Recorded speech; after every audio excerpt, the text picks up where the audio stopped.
Hello, lamp fans. This week we're looking at another Parker lamp.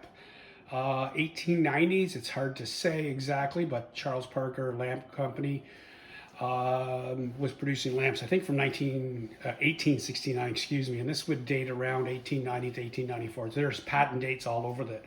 This is a fairly unique banquet lamp. Previous week I showed you the one on the left with all metal.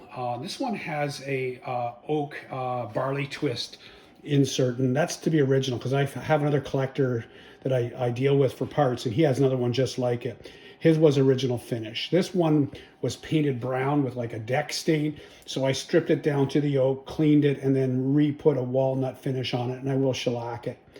This bottom base would be flash brassed over the original finish, flash brass over the cast iron base. The font itself, I looked in Bill Corder's book of center draft lamps, and on page 280, they show a table lamp with the same top and bottom with a different wick raising mechanism.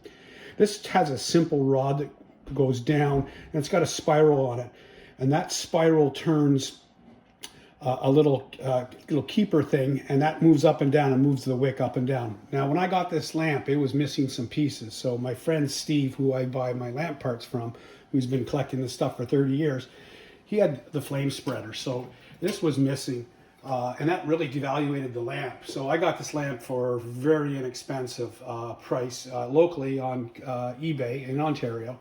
And I went to my friend Steve and bought one of these, just cleaned it up real quick. It was in fairly good shape. It had some rust on the top, so I just cleaned off the rust real quick, and then I re-blackened it with some gun blue. It's missing the actual cap, the Parker cap. I don't have that, so I found another cap that fits. It had an Aladdin smooth cap in it, which didn't look proper. So anyway, I put this one in now for temporary till I find a Parker one. A couple neat things about this lamp. As I said, the book doesn't really show this wick raiser mechanism, nor this gallery. So this gallery and burner assembly is actually two pieces. And it has, the typical, on the font itself, the Parker Lamp Company, they stamp that in. But on the gallery, this is a two-piece design, and it actually comes apart. It has a lift gallery, so that was a great feature back in the 1890s. And after that, they kind of went away from it because it cost more. So you lift that up, you stick your lighter in there, match in there, and you'd light it up. But this is two-piece, so this has an inner piece that comes out. Oops, it's a little bit stuck here. And it slides together. Now this piece here is in very good shape. I don't know if I'm going to be able to get any of the dates on this at all because the lighting is not the greatest. But there's all sorts of patent dates on there. I would definitely need to go to a macro photography from around 1890 to 1895. So this actually predates this one, or it's around the same period. It's really difficult to say.